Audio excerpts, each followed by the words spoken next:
alaihim 2, ghairil maghdubi alaihim 3, waladdallin.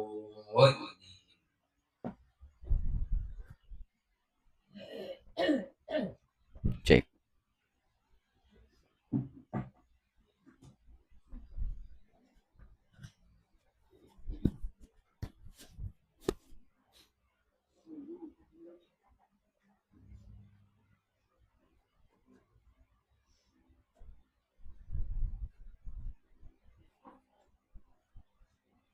Ya, kalau bisa semirip-miripnya. Ya. Sesanggupnya.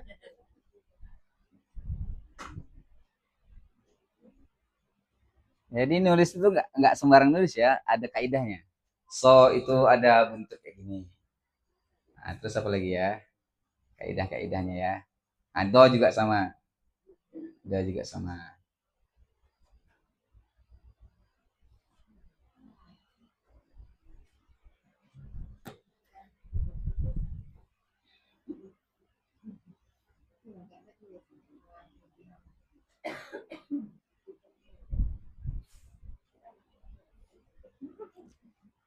Ya. Tapi jangan terlalu diukir ya. Setengah jam nanti nggak selesai. Ya udah semampunya aja.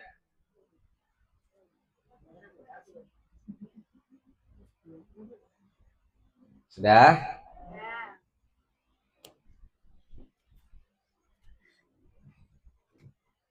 Oke. Kemarin kita sudah jelaskan makna dari sirat. Apa makna dari sirat kemarin? Jalan. Jalan gimana? Jalan yang luas. Sirat itu jalan yang luas. Namanya jalan yang luas, terus jalannya luas, lurus. Kira-kira itu mudah nggak? Mudah, cepat lagi kan? Oke. Allah bilang, Allah ngajarkan kita untuk berdoa, ya Allah, bimbing kami, tunjuki kami, arahkan kami menuju jalan yang sangat luas, yang mudah dan cepat. Oke? Cepat atau disebut dengan mustaqim. Oke? Oke? Sekarang Allah jelaskan di ayat ke-7, maksud yang jalan-jalan orang-orang yang lurus, jalan yang lurus itu, jalan yang diberikan kemudahan oleh Allah adalah satu, an'amta alaihim. Jalan yang siratal ladzina an'amta alaihim. Sekarang ini pertanyaannya, apa itu arti an'amta? Nah, sekarang kita bahas nih. An'amta itu dari kata nikmat. Udah bahasa Indonesia tuh ya? Betul, Bunda? Nikmat itu udah jadi bahasa Indonesia ya? Bahasa Indonesia serapan dari bahasa. Iya, sudah jadi bahasa Indonesia kan? Nah, nikmat. Kita pasti sering mengucapkan kata nikmat. Nikmatnya, ya kan? Itu sudah menjadi bahasa Indonesia ya. Jadi kita insya Allah mudah memahaminya.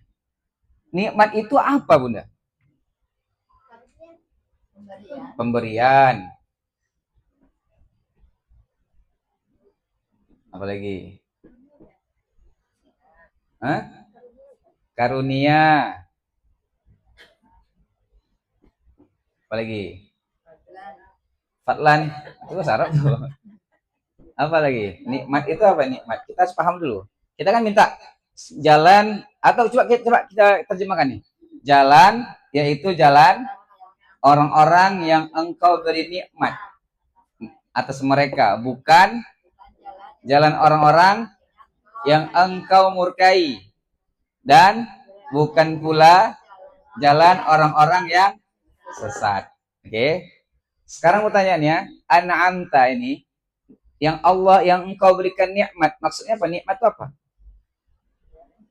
Yang engkau berikan anugerah. Iya, nikmat itu mana? Apa nikmat itu? Secara bahasa dulu.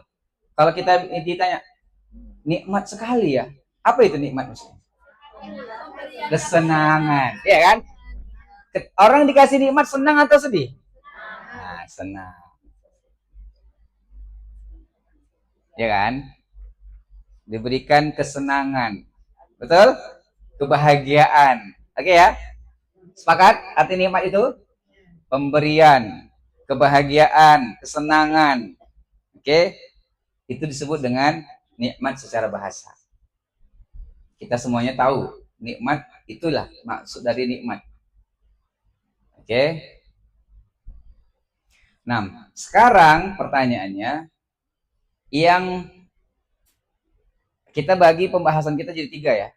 Nah, ini sebenarnya kalau kita pengen lebih dalam pembahasnya, agar kita bisa mentadaburi ayat ini dengan sempurna, kita bagi 3 pertemuan. Tapi belum titik tadi ya. Tapi kita ringkas aja. Kita mudah-mudahan selesai ini, besok kita masuk ke surat yang baru. Oke? Berarti yang 3 jam kita padatkan jadi 1 jam lah ya. Oke? Makanya Bunda harus siap-siap ini untuk agak gasnya, gas-gas gas berapa ya? Gas 60 lah ya.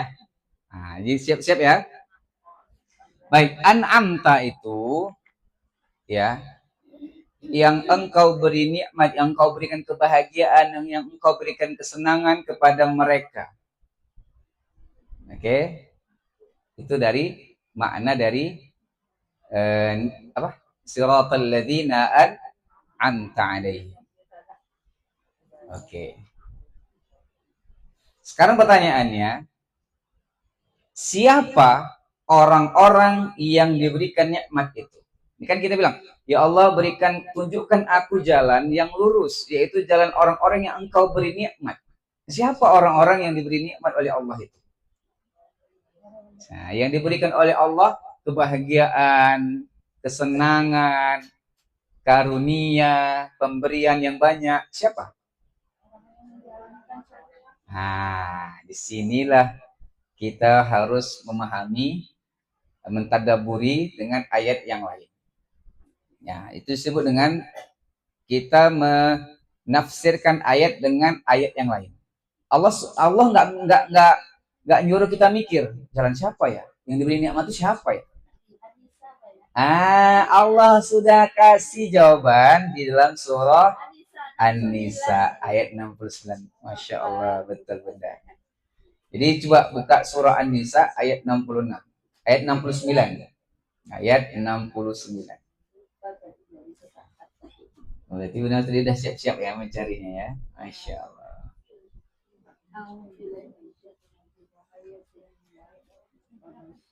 Ayat 69. Surah An-Nisa ayat 69. Nah, siapa orang-orang yang diberi nikmat itu? Kata Allah ada 4 golongan. Oke, saya bacakan ayatnya. Wa may yuti'illah terus wa rasulahu fa ulaik ma'al ladzina an'ama Allahu 'alaihim minan nabiyyin was-siddiqin wasyuhada was-salihin wa hasuna ulaika rafiqa. Itu di ayatnya. Jadi siapa yang diberi nikmat itu? Kata Allah, Allah jelaskan di ayat surah An-Nisa ayat 69.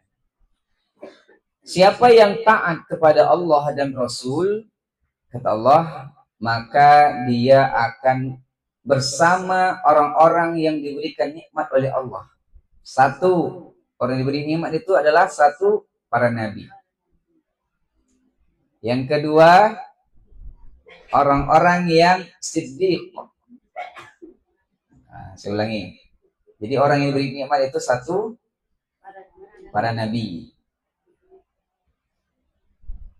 Yang kedua, pelan-pelan.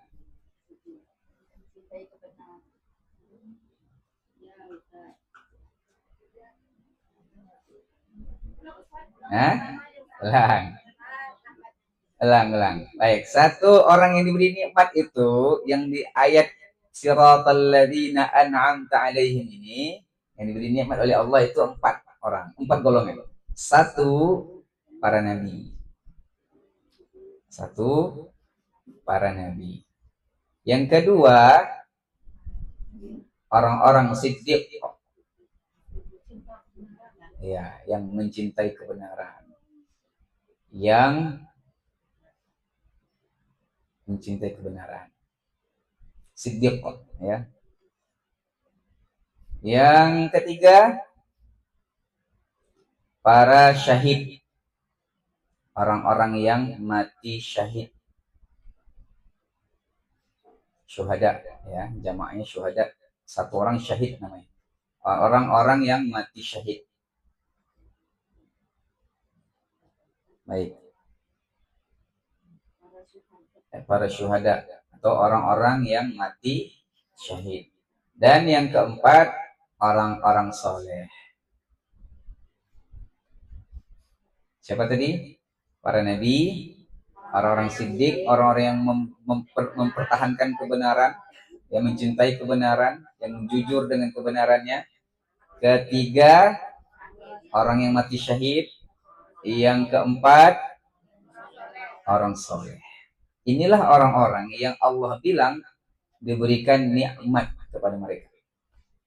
Allah berikan nikmat kepada mereka. Jadi yang kita minta 17 kali minimal dalam salat kita, ihdinas siratal mustaqim, ya Allah tunjuki kami jalan yang lurus. Jalan siapa? Jalannya para nabi, orang-orang siddiq, kemudian orang yang mati syahid, dan yang keempat, orang-orang soleh. Itu doa kita setiap hari.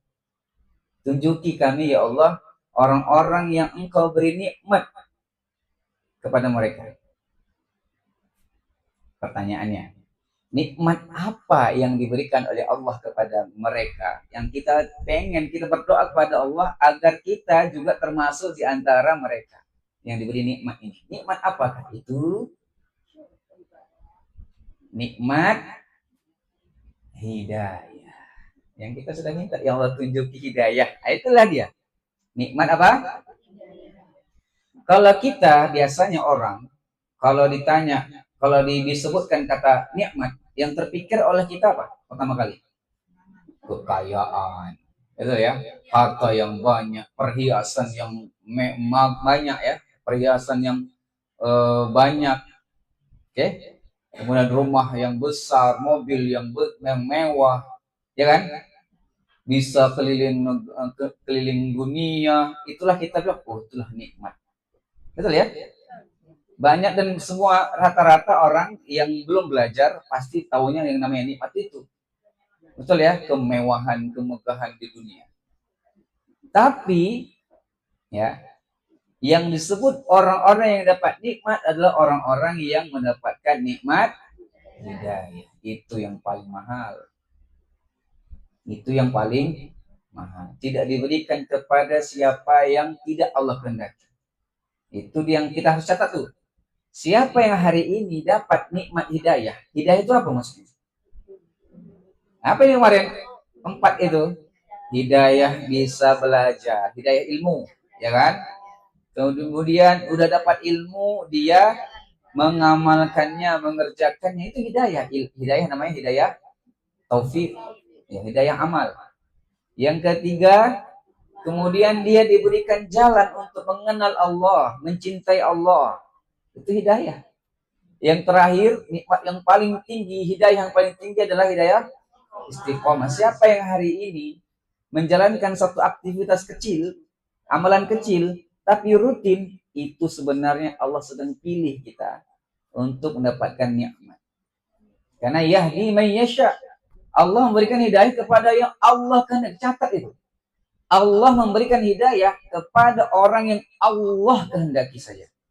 Tidak semua orang dapat nikmat hidayah. Tidak semua. Tak semua laki-laki. Bukan. Jadi Bunda teringat ya. Nah, tak semua orang dapat hidayah. Bahkan sampai keluarga Nabi pun tak dapat hidayah. Anak Nabi siapa? Anak Nabi Nuh, istri Nabi Nuh. Iya, istri Nabi Nuh, bayangkan. Suaminya Nabi, Rasul. Anaknya juga, anaknya itu bapaknya Nabi kan. Tapi tidak dapat hidayah.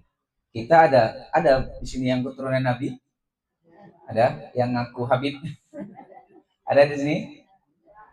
Yang di sini Syarifah ada nggak? Syarifah. Nama Syarifah atau emang gelar Syarifah? Bunda Syarifah. Nama itu nama atau gelar? Syarifah kan ada Syarifah nih, nama ya. Ada orang Syarifah itu gelar. Syarifah itu maksudnya keturunan Nabi dari perempuan. Yang perempuan Syarifah, laki-laki Said. Oke. Itu keturunan Nabi dari Fatimah. Oke. Baik. Tidak Allah berikan kepada keluarga Nabi. Bayangkan, itu nikmatnya. Subhanallah. Coba kita sebelum kita lanjut nih ayat ini, coba kita munculkan sifat syukur pada diri kita. Siapa yang hari ini, saya tanya ya, sebelum lahir minta masuk Islam? Nanti sebelum lahir, ya Allah masukkan aku Islam aja. Pernah ada yang minta?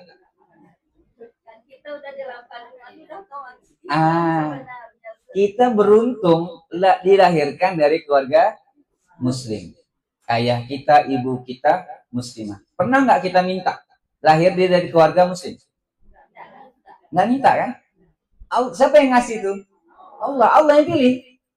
Coba kebayang nggak kita dilahirkan dari keluarga non. Kita nggak minta. Terus tiba-tiba kita ditakdirkan lahir dari situ. Kemungkinan besar kita akan ikut orang tua kita, betul? Kita nggak pernah minta, kita bukan keluarga Nabi, nggak pernah lihat Nabi, tapi kita dikasih hidayah. Bersyukur kok tidak benar?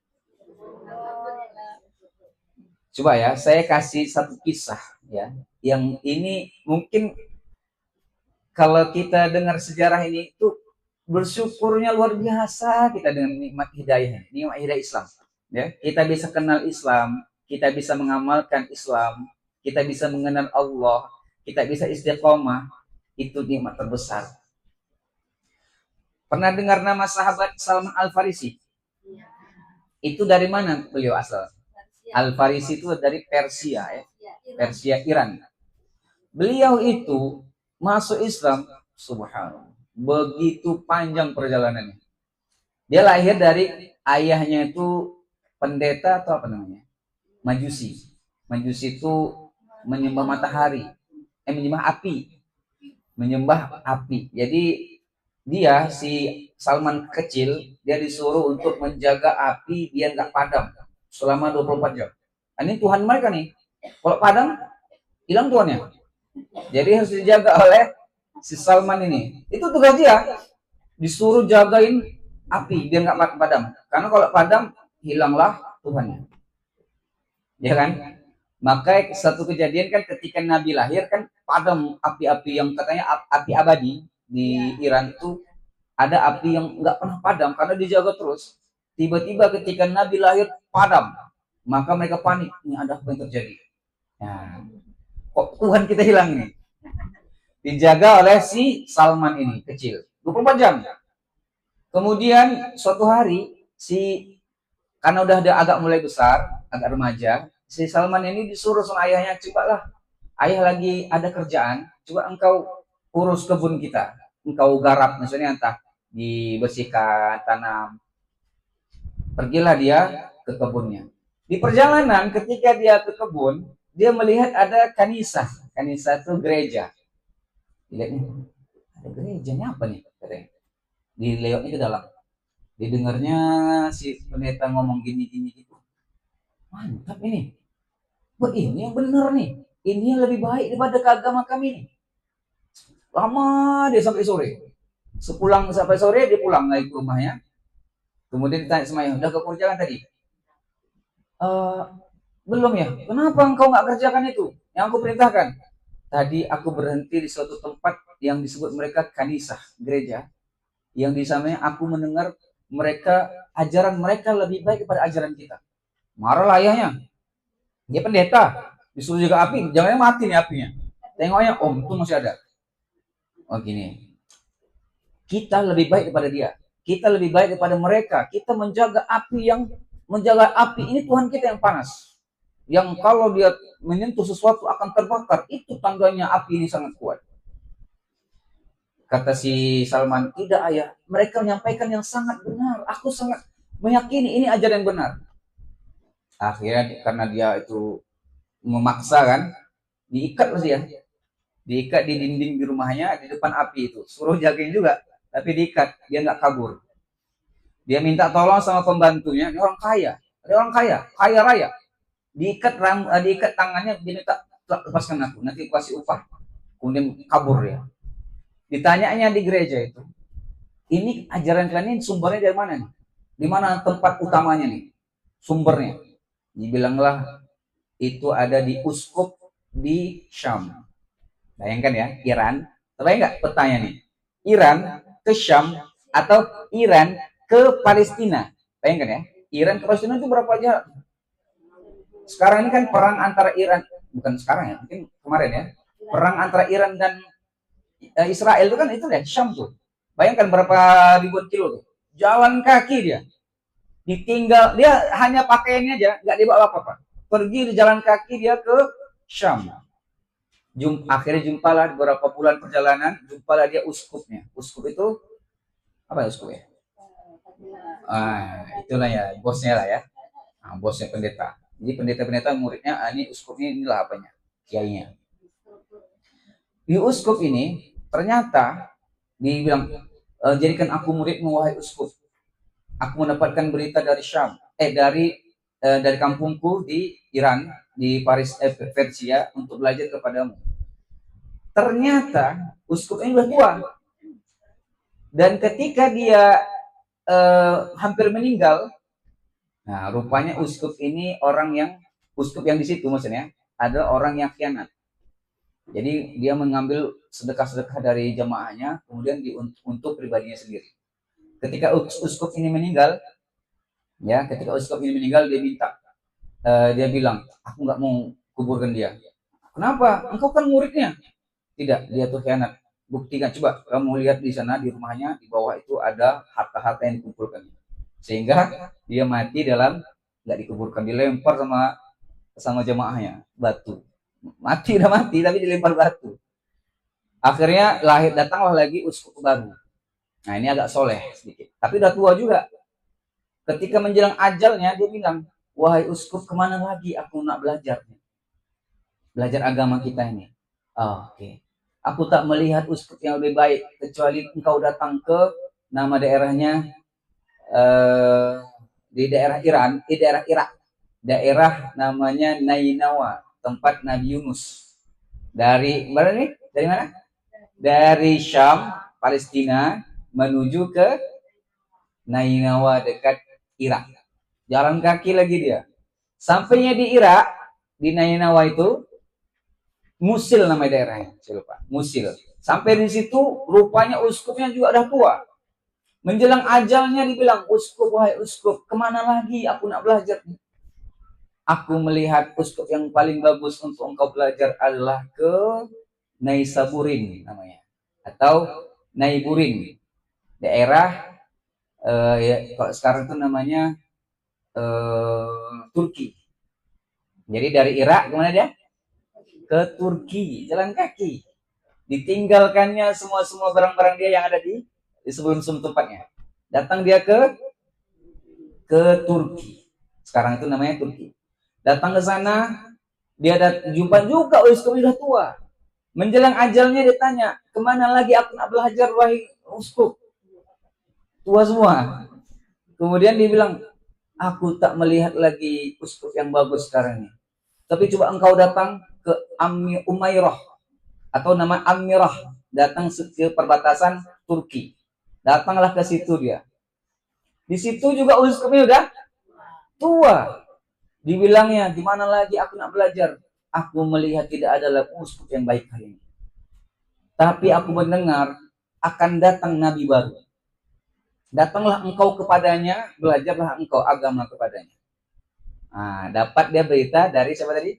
Uskup bahwa akan datang nabi baru. Gak disebut namanya. Ciri-cirinya apa?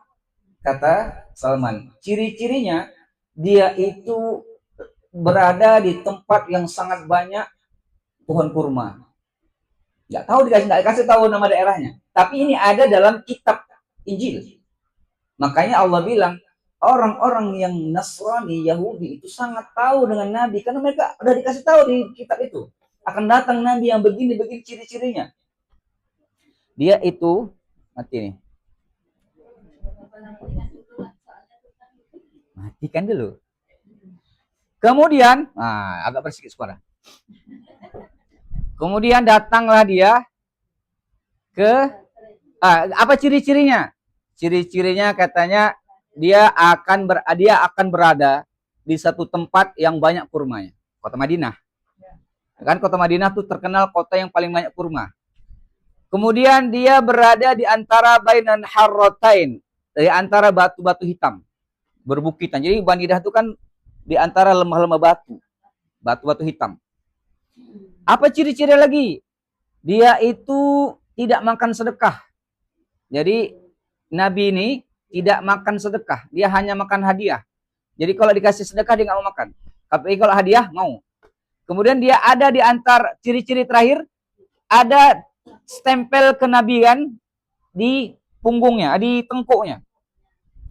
Yang hanya bisa dilihat kalau disingkap bajunya. Akhirnya pergilah dia. Dikumpulkannya harta yang banyak sekali dikumpulkannya harta untuk perjalanan. Kali ini agak jauh perjalanan ke Madinah, bayangkan. Pergilah. Tiba-tiba dia dengar berita, ada kafilah dari Mekah yang sedang berdagang ke daerah tadi di perbatasan Turki itu. Nama dari Bani Kalbi namanya, Bani Kalbi. Jadi mereka berombongan rame-rame untuk berdagang. Dibilangnya, engkau udah betul dari Mekah? Benar. Boleh nggak aku ikut? Boleh, tapi bayar. Baik, akhirnya dibayarnya semua hartanya itu, nggak apa-apa, aku kasih semua harta. Kemudian ketika si Salman ini ikut ke barisan kelompoknya kafilah dagangnya Bani Kalbi, sesampainya di perbatasan kota Madinah, itu daerah Taimah dan Khaybar. Ada nama daerah Taimah dan Khaybar, itu perbatasan. Hampir lagi udah nampak tuh Madinah, nampak pohon-pohon kurma. Benar ini yang disebut oleh si uskup. Ini nih banyak kurma. Ini nih tempatnya nih. Ini nih. Madinah. Oke. Belum sampai di situ, tiba-tiba si Bani Kalbi ini khianat. Ya, orang Arab ada yang khianat. Jadi apa yang terjadi? Si Salman ini dijadikan budak. Budak tahu ya Bunda ya? Budak itu orang merdeka. Jadi zaman dulu budak itu bukan dari hanya keturunan aja, tapi dari orang yang merdeka diculik, dijadikan budak. Si Salman ini kan harusnya udah bayar ya kan, tapi ketika dia mau sampai nggak bisa, engkau budak kami. Akhirnya dia dijual ke orang Yahudi di Madinah, di Madinah ya, dari Bani Khairazon kalau salah, atau Qainuqa. Rupanya si orang Yahudi ini akhirnya jadi budak lah dia, jadi budak di Madinah. Tapi keinginan untuk belajar agama ini dianggapnya masih sama dengan agama sebelumnya. Tapi dia pengen belajar betul. Akhirnya curi-curi dia. Tengoknya, itulah mungkin Nabi itu ya. Itulah mungkin Nabi baru itu ya. Dilihatnya dari jauh. Yang naik di atas pohon kurma dia, dilihatnya. Banyak orang berkumpul di kota Madinah itu. Ngapain dia? Rupanya ketika dia sedang bekerja, datanglah sepupu orang Yahudi ini, dia bilang, Qatallahu Bani Qailah. Celakalah Bani Qailah. Bani Qailah itu apa? Keturunan asli orang Madinah. Celakalah orang Madinah. Nah, itu bahasanya. Telah datang kepada mereka Nabi baru. Bukan dari golongan kita. Nah, kan biasanya kan Nabi itu dari golongan itu kan. Dari golongan Yahudi kan. Tiba-tiba dia ada Nabi yang mengaku Nabi bukan dari golongan kita. Celaka orang-orang Madinah itu. Kata orang Yahudi. Gimana orangnya? Disamperin ya. Mana orangnya? Kata dia. Berani-berani yang kau budak nanya kami. Openg. Belengnya. Akhirnya dia sembunyi-sembunyi ketika selesai kerja, dia sembunyi-sembunyi datang ke kelompoknya Nabi dengan sahabat. Tengoknya. Kemudian dicoba ambil kurma, dikasih sedekah. Ini sedekah untukmu. Apa kata Nabi? Maaf, aku nggak makan. Betul nih, ini Nabi nih. Besoknya datang lagi dia. Setelah saya istirahat, datang lagi dia ke Nabi. Pengen dia nengok punggung Nabi. Ada nggak ini betul stempel Nabi? Nabi kan nggak mungkin buka-buka baju kan. Jadi ada satu kejadian beberapa hari kemudian, ketika Nabi sedang menguburkan seorang sahabat yang meninggal, kemudian dia berada di belakang Nabi, sengaja di belakang Nabi, tengok. Nabi udah tahu nih, ini ada orang nih, pengen ditempel aku nih. Langsung Nabi buka bajunya, dibuka bajunya, ditengok sama Salman. Inilah dia Nabi yang dibilang oleh Us tadi. Nggak tahan dia menahan air matanya. Bayangkan perjalanannya begitu jauh, dipeluknya Nabi SAW, dibilangnya, aku mencarimu sudah jauh sekali, akhirnya engkau aku temukan. Diciptakannya lah perjalanan dia, akhirnya dimerdekakan oleh Nabi SAW dengan 30 uqiyah emas dan 20 unta. Subhanallah. Ya, saya pertama baca kisah ini nangis. Kok sekarang nggak nangis ya? Ya, karena Bunda semangat kali namanya. Ya, ini perjalanan yang panjang untuk mendapatkan hidayah. Subhanallah. Kita ada seperti itu. Bang, tiba-tiba lahir udah Islam. Ya, dilahirkan di tempat banyaknya kaum muslim. Betul ya? Di daerah ini banyak orang Islam. Masjid di mana-mana. Kajian ada di mana-mana. Bersyukur atau tidak? Bersyukur. Bayangkan seandainya kita dilahirkan di tempat yang minoritas. Untuk belajar ngaji susah. Untuk belajar agama susah. Gimana rasanya? Subhanallah. Ini nikmat hidayah yang Allah berikan kepada siapa yang Allah kehendaki. Tidak Allah berikan kepada yang Allah tidak kehendaki. Oke. Dipahami? Nikmat hidayah itu adalah nikmat yang paling besar. Baik, sekarang pertanyaannya, bukan pertanyaan, kita sudah tahu ya, siapa orang yang beri nikmat tadi? Yang diberikan nikmat hidayah apa siapa? Pertama para nabi, yang kedua siddiq, yang ketiga adalah orang syahid, yang keempat adalah orang-orang soleh. Maksud ayat ini, kalau engkau ingin masuk ke jalan yang lurus, yang aku berikan hidayah kepada mereka, maka contohlah jalan para nabi. Lihat para nabi, belajar kepada para nabi, lihat kehidupan para nabi, ya. Dan nabi yang paling mulia adalah Nabi Muhammad SAW. Dan itu harus kita syukuri. Saya jujur Bunda, saya berkali-kali itu bersyukur sekali jadi umatnya Muhammad. Bunda pernah bersyukur gak? Bersyukur sekali-sekali. Kita ini lahir bukan di zamannya Nabi Musa, bukan lahir di zaman Nabi Ibrahim, bukan di zamannya Nabi Nuh. Nabi Ibrahim dikabarkan seluruh masyarakatnya benci kepada Nabi Ibrahim. Bayangkan Nabi yang paling mulia zaman itu, ya, yang namanya senantiasa kita sebut dalam sholat kita, kama shallaita ala Sayyidina Ibrahim, atau kama shallaita ala Ibrahim, kita senantiasa baca karena Nabi Ibrahim adalah nabi, bapaknya para nabi. Tapi jamaahnya atau umatnya tidak ada yang beriman kepada Nabi Ibrahim, bahkan membakar Nabi Ibrahim.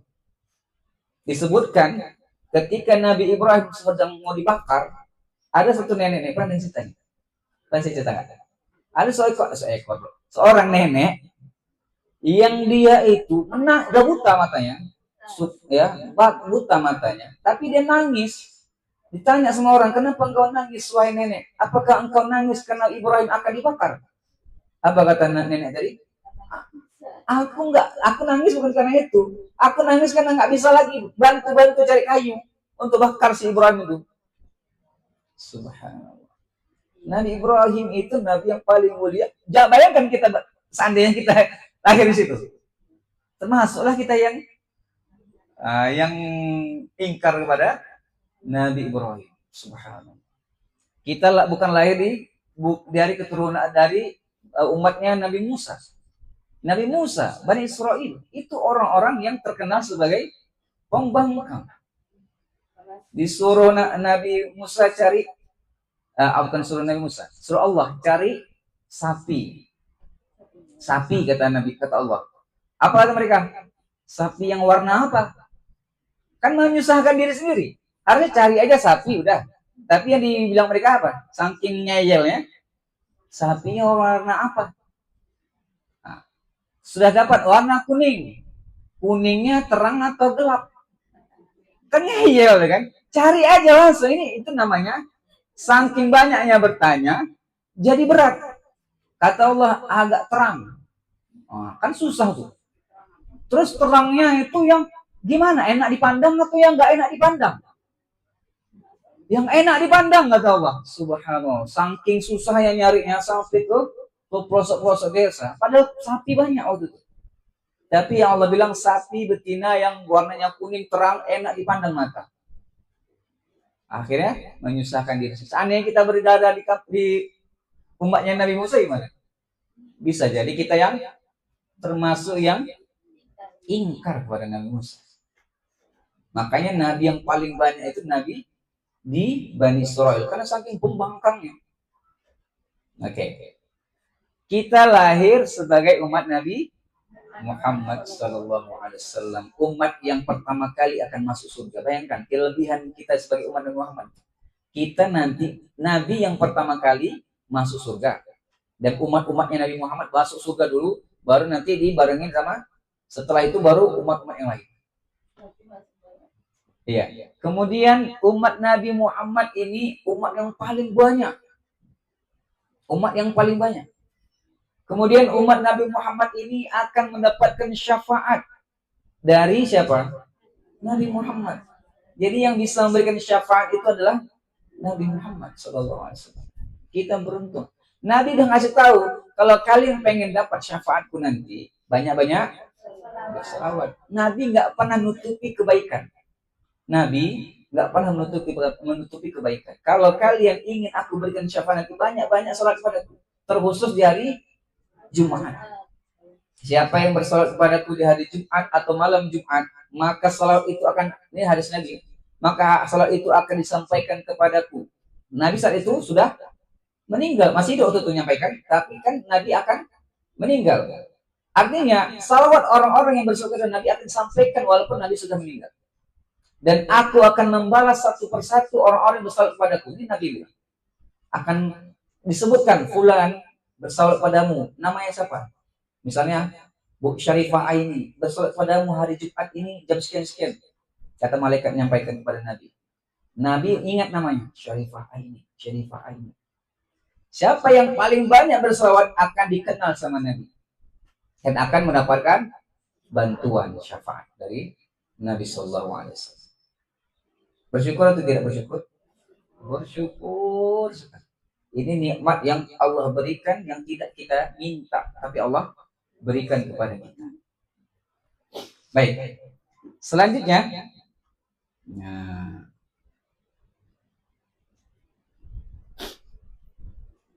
apa syarat untuk mendapatkan hidayah? Nah, syarat untuk mendapatkan hidayah itu 3. Jadi biar kita itu berhak untuk mendapatkan hidayah dari Allah, kita harus memenuhi syarat 3 ini.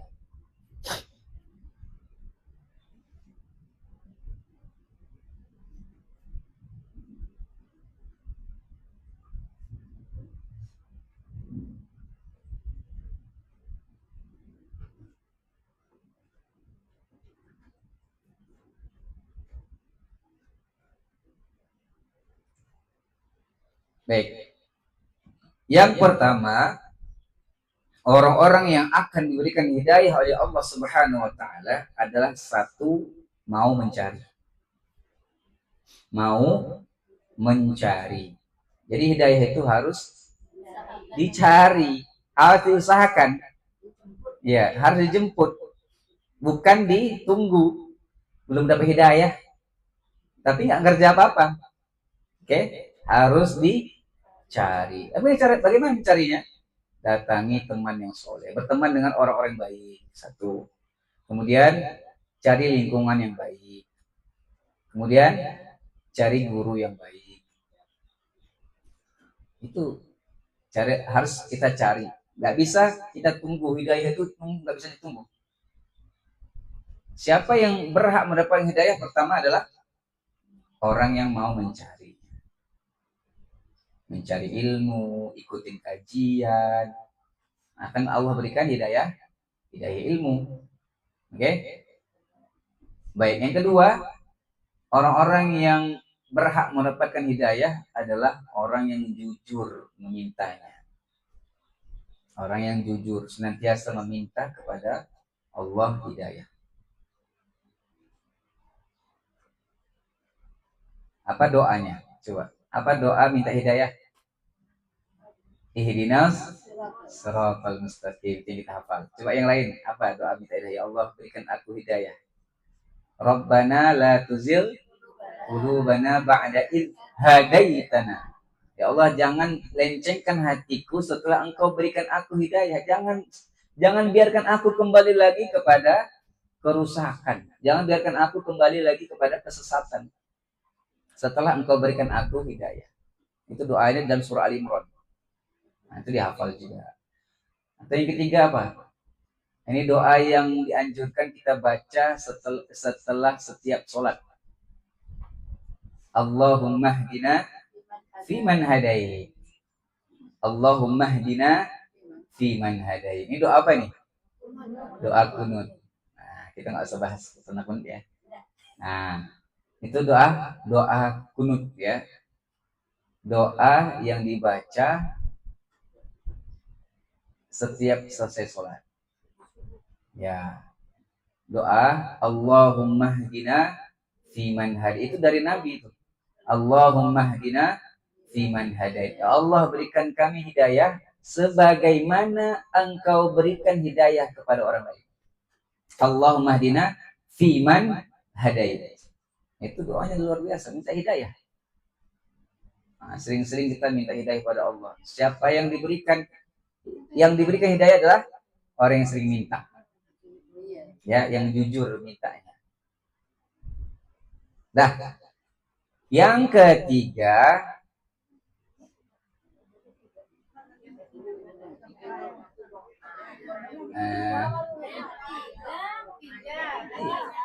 ada apa nih? Ada bu? Saya ulang. Oke. Review. Orang yang berhak mendapatkan hidayah 3.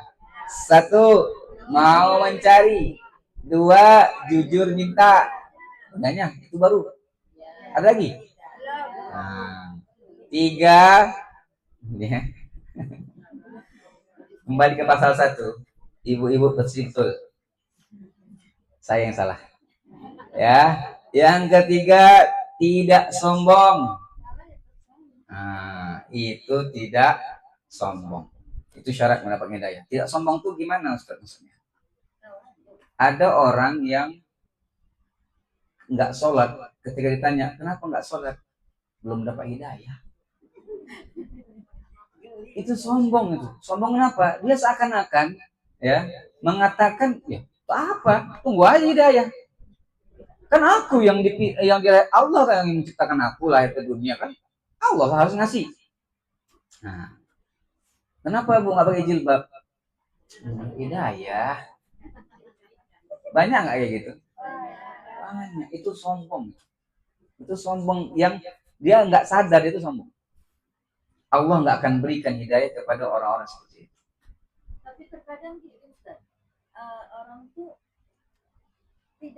tidak tahu memaknai arti hidayah itu. Yang tadi hidayah padahal sudah ada, tapi dia tidak mau menjemput. Seperti itu maknanya. Betul. Seolah-olah tuh ya hidayah ya Allah yang memberi. Ya. Makanya seperti itu. Makanya belajar surga datang ke sini. Belajar hidayah itu ada 4 level Bu. Pak, hidayah ilmu. Apa hidayah ilmu? Mau belajar. Oh ternyata jilbab itu wajib loh. Oh jilbab itu kayak gini loh, harus menutupi dada. Oh harus tidak membentuk tubuh. Kalau wanita ya, oh pakai jilbab yang besar, menutupi seluruh tubuh. Apa aurat wanita? kecuali wajah dan peragangan tangan. Berarti kalau kaki pakai kaos kaki. Jadi kalau bunda keluar rumah nyapu, alah depan rumahnya sapu nggak pakai kaos kaki, orang lewat tuh kan aurat. Hah? Banyak nggak? Dan itu kebanyakan kita, bukan kita bunda. Kalau saya kan nggak aurat kaki, iya kan? Depan rumahnya nggak ada yang orang lihat kok. Sandalnya tertutup, oh ya pokoknya tutup, jangan nampak kaki. Kaki itu aurat. Pakai jilbab sekarang ini biar ngetren, gulung lah dia nih. Tarik mati tuh. Apa namanya? Sakaratul maut. Itu namanya? Iya namanya. Subhanallah, ada yang memakai jilbab itu. Sakaratul maut namanya. Baru tahu saya. Oh. Iya. Jangan pakai jilbab sakaratul maut. Apalagi jilbab nggak boleh tuh. Jilbab yang menampakkan dada. Nah, segini. Yang penting kan pakai jilbab. Yang dia tahu apa jilbab apa? Nutup rambut. Ya kan? Dada itu aurat. Yang membentuk tubuh itu nggak boleh. Harus ditutup. Ya, panjangkan kata Allah, panjangkan jilbab kalian sampai menutupi dada kalian. Nah, oke, apa lagi? Biar kita tahu. Apa lagi? Suara perempuan aurat tidak? Tidak. Jangan. Ini harus paham ini. Suara perempuan aurat, Ustaz. Salah ya. Suara perempuan tidak aurat. Hah? Gimana? Oke, itu beda. Mas, iyalah. Padahal kan bisa, Pak, tolong Pak, ini Pak.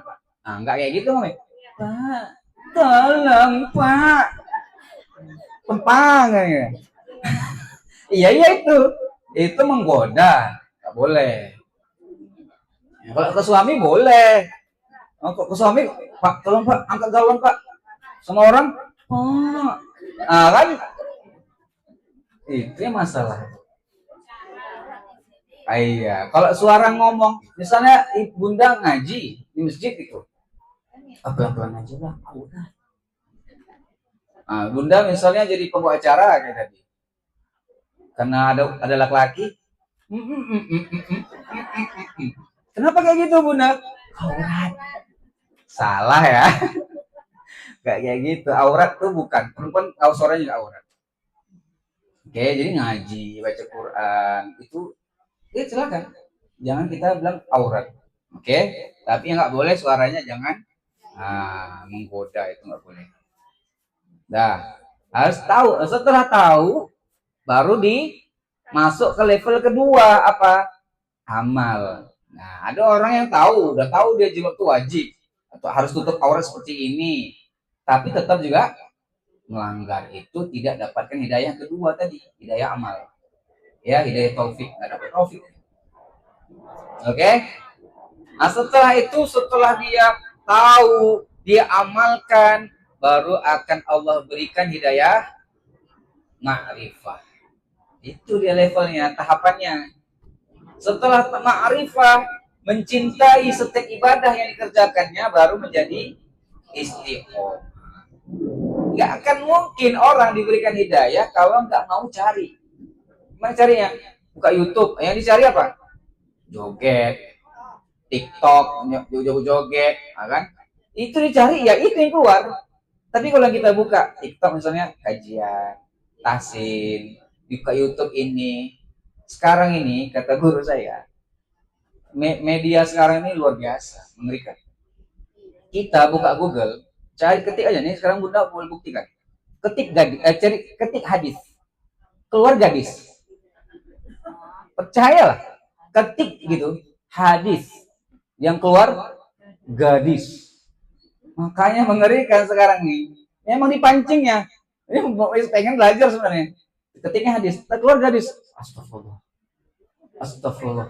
Buka yuk, terjadilah maksiat tadi. Oke? Jadi tidak hanya sekedar tahu, tapi harus penulisan tuh. Iya, typo ya. Iya. Salah ketik. Salah ketik. Jadi yang keluar itu. Iya. Kalau pencari Iya. Mudah-mudahan sekarang udah diubah ya sama algoritmanya. Baik. Selanjutnya, oke. Sekarang kita harus mengambil jalan tadi kata Allah, jalan orang-orang yang kami berikan nikmat hidayah, nikmat yang sangat besar. Oke. Nikmat itu adalah sesuatu, ya ini harus kita catat nih. Apa itu nikmat? Ya, nikmat itu adalah sesuatu yang mendekatkan diri kita kepada Allah. Itu nikmat namanya. Ulang. Nikmat itu adalah sesuatu yang membuat kita atau mendekatkan diri kita kepada Allah. Baik Bunda, saya salah, ulang. Nikmat itu adalah sesuatu yang mendekatkan diri kita kepada Allah. Kalau harta itu bisa jadi nikmat. Harta ini bisa jadi nikmat, bisa jadi azab. Ya kan? Yang kapan dia jadi nikmat? Kalau kita gunakan sesuai dengan keinginan Allah. Yang mendekatkan diri kita kepada Allah. Itu nikmat. Tapi kalau harta menjauhkan diri kita kepada Allah, ketika sedang azan berkumandang, kita sedang menggaleh, berjualan, oh nanti aja lah, masih banyak pedagang, masih banyak jualan yang beli nih. Azan nih, pas orang komat, masih banyak nih, sedang banyak-banyaknya nih. Itu dagangan, bukan nikmat, tapi itu azab. Istidraj namanya. Ya, namanya istidraj. Bentuknya kayaknya nikmat, tapi sebenarnya adalah azab. Apa itu azab? Yang menjauhkan diri kita dari Allah. Anak itu bisa jadi nikmat, bisa jadi azab. Kapan anak itu menjadi nikmat? Kalau dia yang mendekatkan diri kita kepada Allah. Ya, kita anak ini yang membuat diri kita tuh semakin taat kepada Allah, itu adalah nikmat. Jadi kalau ada anak yang menjauhkan diri kita disebabkan oleh dia menjauhkan diri kita kepada Allah, itu anak yang berupa azab. Iya. Jadi kalau ada anak kita yang melalaikan kita dari sholat, melalaikan kita ngaji, membuat kita tidak bisa ibadah, itu anak yang bentuknya memang seperti nikmat diberikan Allah, tapi itu adalah azab. Banyak, dan Allah bilang, ya, la tulhikum amwalukum wala auladukum an zikrillah. Jangan sampai anakmu, hartamu melalaikanmu dari zikir kepada Allah. Nah, siapa yang diberikan harta, diberikan anak, membuat dia lalai dari Allah, zikir kepada Allah, ingat kepada Allah, maka itu anak adalah azab. Nah.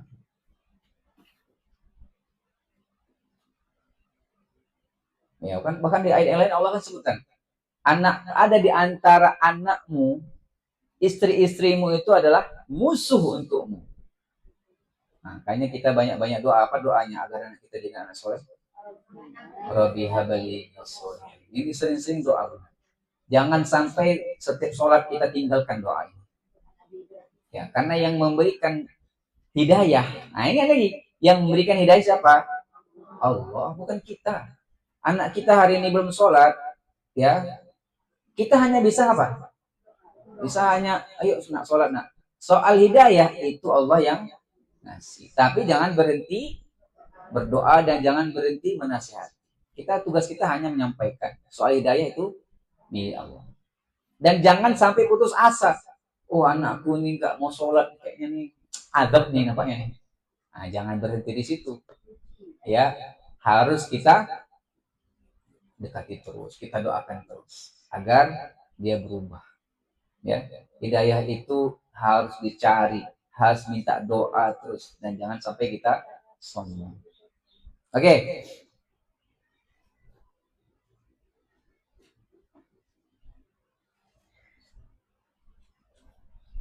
Banyak yang kita perlu contoh dari para nabi. Ya, kalau kita ciptakan semuanya terlalu banyak waktu kita, maka ini perlu 3 pertemuan. Tapi kita singkat 1 pertemuan saja. Contohlah banyak para nabi. Nabi itu orang yang paling dekat dengan Allah. Tapi lihat kehidupan para nabi, paling banyak diuji. Nabi Ibrahim itu orang nabi yang termasuk ulul azmi, betul ya? Kenapa termasuk ulul azmi? Setiap waktu kena uji sama Allah. Kena musibah, diberikan ujian-ujian sama Allah. Nggak punya anak berapa tahun? 86 tahun. Nggak punya anak ya, nikah nggak punya anak 86 tahun. Ngapain? Doa terus. Doa terus setiap hari. Nggak. Bayangkan Nabi Ibrahim doa setiap hari. Rabbi habli minas setiap hari. Nggak dikasih Allah langsung. Kita kadang doa sehari berdoa, 2 hari berdoa, nggak dikabulkan hari ketiga, udah kayaknya doa mau dikabulkan nih. Langsung berhenti berdoa. Contohlah Nabi Ibrahim. Nabi Ibrahim itu 86 tahun, kata Imam Ibnu Katsir. 86 tahun doa minta anak, nggak dikasih-kasih sampai 86 tahun baru dikasih. Itu membuat kita jadi sabar. Nabi loh. Sabarnya luar biasa. Kita harus lebih sabar. Bukan turunan Nabi. Tetangga Nabi pun enggak. Ya kan? Minta sesuai doa, minta dikabulkan. Kalau masuk surga Firdaus. Ya kan? Nah, inilah ngaca gitu. Harusnya kita ngaca, ini aku siapa ya? Oh. Nah, lihat amal kita. Baik, itu Nabi. Makanya kita contoh jalan para Nabi. Baik, berikutnya jalan Siddiq. Siapa Siddiq ini? Orang yang jujur dalam menerima kebenaran. Atau dia membenarkan keimanannya.